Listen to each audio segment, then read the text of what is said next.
I'ma keep it a bean. Stick to the script, every scene. This from last year, but they clean. Say to say, I'ma take something else, but it's a winning team. Charlie Sheen, fam gang, the regime.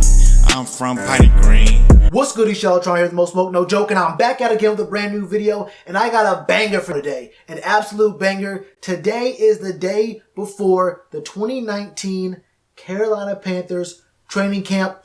The season's almost here.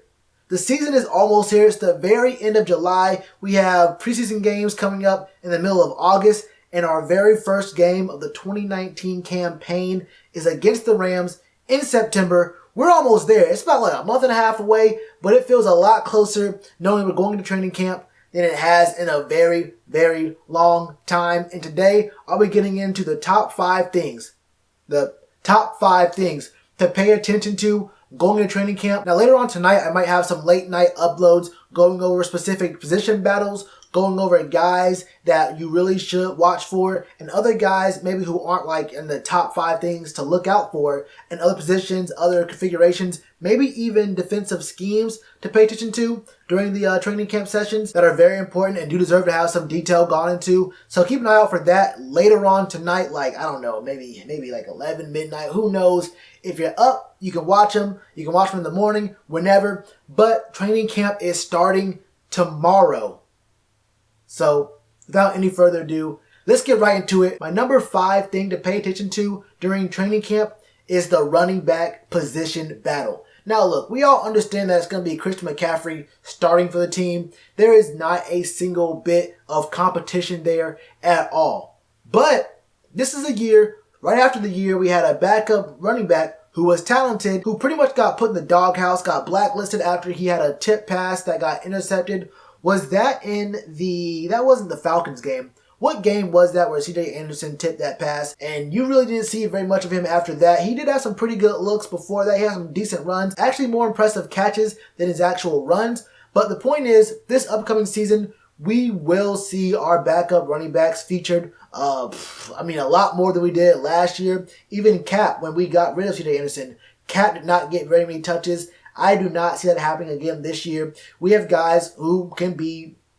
impactful players behind Christian McCaffrey. I do not see us, running to the ground, giving him 400 plus touches again this year, going between carries and catches. We have guys behind him who can really push the ball, and guys who could maybe even catch out of the backfield as well.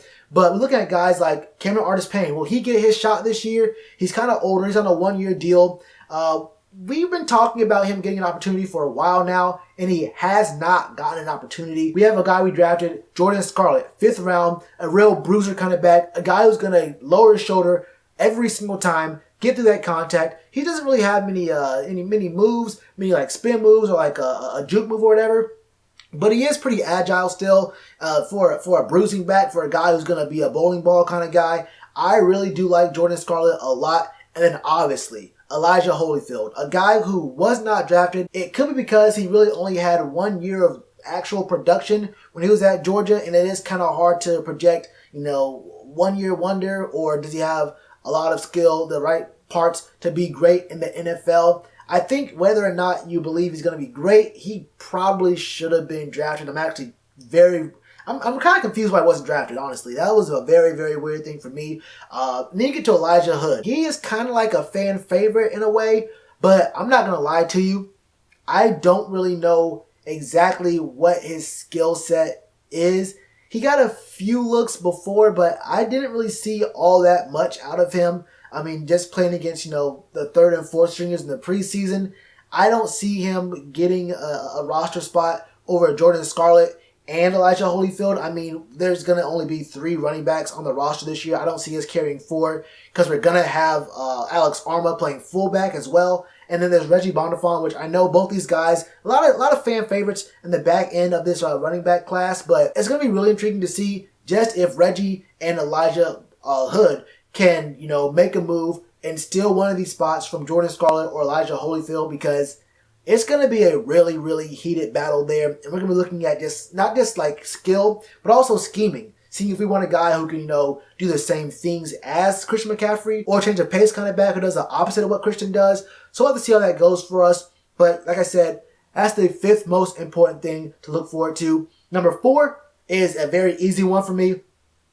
The wide receiver battle. Now, for some people, this is more important, but for me, it's number 4 because we have a lot of talent in a lot of spots, and really, it's only that last spot on the roster that's really gonna be the one that's gonna be like actually fought for. Now, if we keep 6 receivers, then we might have 2 spots. But the way I see it, we're gonna probably keep 5, and I can't really predict if we're gonna like drop a defensive lineman somewhere or carry one less. I don't know. We can't carry only 2 tight ends. We're going to have Greg, we're going to have Ian Thomas, and we're going to have Manhurts.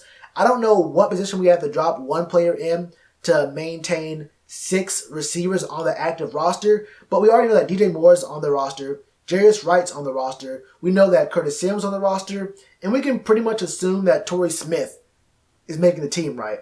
So we have Chris Hogan, we have Rashad Ross, we have Terry Godwin, a guy we drafted, and we have Aldrick Robinson, a guy that we picked up, a speedster. He's like, 5'10", 5'9", who I think we only picked up, honestly, to pressure Torrey Smith into taking less money because they have the same kind of role on the team as guys who can stretch the field and make sure safeties play back and don't, like, sneak up a little bit.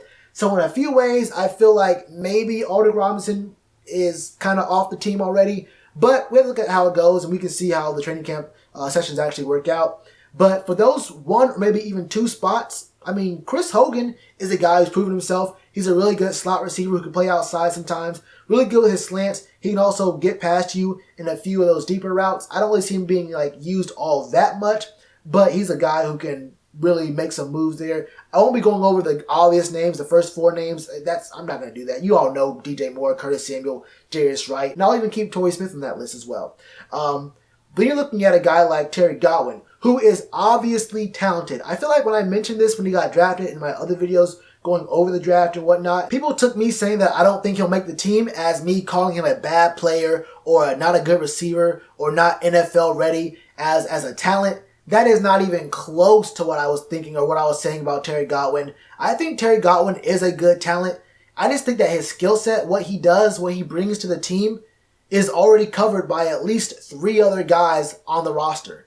I mean, unless we're going to have a team full of guys who are all, speedy, short, kind of mid-distant kind of players there, like, it's going to be kind of weird to have a bunch of guys who all do the same thing. Now, it is kind of fitting into what Noah likes to do, spreading the ball around, getting a lot of guys looks, sharing the targets and whatnot. I mean, if you have guys who can do a lot of the same things, you can plug and play. You don't have to change very much in the offense. You can call the same plays over and over again or call the same kind of concepts, and guys don't have to learn too much or do too many different things, and you can watch other guys do the exact same thing you're doing so you can learn. And for play calling and scheming, it might make it a little bit easier, especially for reads for the quarterback. But I don't know if I like that. I just don't know if Terry Godwin is going to be the guy who makes the team here. I would not be surprised if we hide him on our practice squad for a few weeks and we see what we have at first, and then if we don't have what we like, we bring him on and activate him. I like Terry Godwin as a player, but I don't like his fit on this team given the players we already have on the team who basically do the same thing he does. I think that spot, I'm looking at Rashad Ross, not because he's like some out-of-the-box wild talent at wide receiver, but because he is a out-of-the-box wild talent at fielding kicks and fielding punts. This man can do a lot of good things for us in the special teams game, and he can be in that Damiere Byrd kind of role that we had last year. I think that Rashad Ross has proven himself. He was decent in the NFL. He was easily the best player in the whole AAF. I can see us really keeping Rashad Ross as a guy who can be a specialist at punt return and kick return, and it would also help us out because we wouldn't have Christian McCaffrey or DJ Moore or maybe even Dante or whoever fielding kicks and punts and getting injured. Risking them getting injured is not a very good look for us. If Rashad Ross gets injured, we can just bring up someone else from the practice squad, another receiver or someone else. We can have someone else do what he does. I hate talking about guys getting injured or whatever, but if Rashad Ross were to get injured, it's just a plain fact that it would be a much less impactful injury to the team than if Christian McCaffrey or DJ Moore were to get injured fielding kicks or punts. You feel me? So that's how I feel about the wide receiver battle here. We have a lot of good guys in the team, and there will be strong competition for that number 5 or maybe even 6 spot for the wide receiver core this year. Number 3 for me is our offensive line health. We have a chance to have the best offensive line, I think, in Panthers history. Left to right. I mean, we have guys who can really do some really good work out here for us. We have Greg Little, Darrell Williams, Matt Paradis, a guy we just picked up in the offseason, probably, I might even say, probably the most impressive signing from this offseason. If you don't include Eric Reed coming back to us for a very, very discounted price. Now, Eric Reed could have made some money on the open market. You saw what them safeties was getting. But he came back to the Panthers. Big respect to him. But if you take him out of the equation, then Matt Paradis is easily the best pickup, I think, from this offseason. This guy, if he stays healthy, if he can be healthy this year, will be an anchor for this offensive line. Replacing Ryan Khalil is not going to be easy, but I think Matt Paradis is up for the job. Then you have Trey Turner, obviously. Y'all, I don't got to talk about Trey Turner. You know who Trey Turner is. And then we have Taylor Moton doing some big work over there. But I will also say, and I mentioned it a couple times, but I got to say it again, do not sleep on Greg Van Roten. I think Greg Van Roten and Daryl Williams are going to have a pretty heated position battle for that left guard spot. I don't want to assume that any one person already has that spot. Keep an eye out for that. That's all I got for you, though. As long as Daryl Williams and Matt Paradis and all our guys in the O-line stay healthy, we have a shot to make Cam look great. We have a shot to make Christian McCaffrey and our running backs look great. We have a shot to let our receivers look great by getting some time to make their routes and get deep downfield and make plays for us. And if our O-line is playing good, then our offense is playing good. And if our O's playing good, they're staying on the field. If they're staying on the field, then our D's not on the field. And if our D's not on the field, then the other team's O isn't on the field. And how are they going to score? And our D will be well rested, and they'll be able to go hard every single play when they are on the field. It all comes down to the O-line play. You can't beat it. You really can't beat it. So why are they number 3 and not higher on this list? Obvious reason. Obvious reason. Number 2 for me is the defensive backs. Now, I could spend this whole time talking about, what's James Bradbury going to do? Are we going to see the same stuff out of Eric Reed? All that kind of stuff. And I could mention, obviously, Dante Jackson. We all love Dante. I think me criticizing him a little bit rubbed people the wrong way, but I won't get any deeper into it. I said what I said, and I still stand by that. But I don't want to even talk about that. Let's talk about Rashad Ross. And in the same breath, let's talk about whoever the team's going to be putting in the nickel spot on defense. Have we heard anything about who's playing the slot corner this year? We spent so much time talking about, well, not we, the team and the writers and the guys who aren't even like the writers who are part of like the Observer or the Athletic or any of these other guys have spent the whole summer or the earlier part of the summer talking about Rashad Ross playing free safety. Who's playing slot corner? What guy on the team right now? Let's look at our corners real quick. Cole Luke, Josh Thornton, Javian. Actually, hold on. That's on me. I messed that up. I think Javian Elliott could be a really good slot corner for us this year. I take all that back. I think he could be a good guy for us. Now, we do also have Ross Cochran. I have seen people talk about him being a nickel corner this year, but he's played on the outside his whole career. I don't know if he is up to playing in the slot this year. I would rather have someone who's played the slot. I think Javian Elliott will have a really good shot at doing that. But we have to also talk about Rashad Ross and whether or not it was a good idea for him to be moved from slot corner to playing free safety. We'll see this year. There's no way that the coaching staff, the writing staff, all the media has been boosting this man up for being a free safety all this time, and then they don't play him at free safety. They are stuck with using him at free safety. I don't mean stuck as in this is going to be a bad idea. Look, he's basically a rookie still. I don't expect all pro play out of him. If it comes, then it comes. But I expect there to be growing pains, learning opportunities for him. And as the season goes on, he'll get better and better. I don't expect him to become the best safety in the league at the snap of a finger. You feel me? But the fact still remains, there's going to be a lot of focus and a lot of pressure on him this upcoming season. And a lot of that pressure was put on him by us, the fans, because of the front office and the coaching staff boosting him to the point where they said the fans have forgotten about it. Well, the spotlight and the focus is now squarely on him.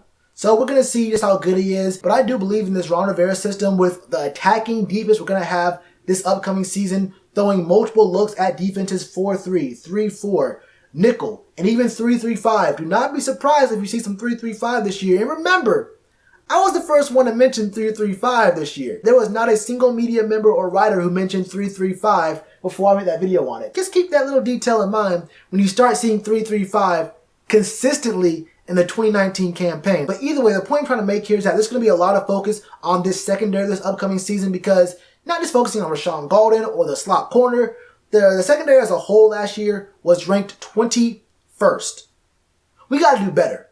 We got to do better, and it might have to be because of the pass rush, but we'll see what we do there. I mean, Trey Boston's still available, but I don't see that happening at all. I think he got called into some team up north. I think someone called him in for a visit. So, I mean, we'll see how that works out for us.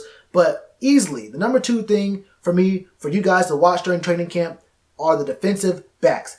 And number 1 is them quarterbacks. Number 1, QE1, Cam 1, Newton. You know what the deal is. You know the vibes. Talk to him one time. He said, Mr. Tapper, let me shake your hand. Do you know how much money this hand done touched? Do you know how many MVPs Cam Newton's hand's about to touch? A second one. At least. If that shoulder's straight. And this Norv Turner offense, with weapons around him, with an O-line around him, with a lot of support, coming off that last season where he played really great for 8-9 games, and he even played really good against the Steelers, but they did a thing on us. But if Cam Newton is healthy, we're looking at a year where we can be downright disgusting. We have guys behind Cam who can all do really well. Like I mentioned before, Norv Turner's offense is a pretty quarterback-friendly offense. You can plug and play guys almost instantaneously and run the same kind of plays for these guys. A lot of them are actually even mobile. They're not like bowling balls like Cam, but most of our quarterbacks can roll out, can be mobile, and do a lot of things. Now, I'm not going to lie to you. I still like Taylor Heinicke, but I think the team has already let us know in a few subtle ways that they're looking and they're leaning more toward Kyle Allen and not Taylor Heinicke as being the 3rd quarterback on that roster. But still, look for Kyle Allen and Taylor Heinicke battling it out in training camp and even going into the preseason. I want to see just how much we see Will Grier. Honestly, this isn't even about training camp anymore, but if I'm the coaching staff, I don't let Will Grier even look at the field at all this year. Even if Cam, knock on wood, bro, even if Cam gets hurt, I don't let Will Grier touch the field at all, because if he gets injured, that's our future. We can't have our present and our future get hurt, or risk getting hurt, or risk getting targeted like that. I let one of the guys who are on 1-year deals keep playing.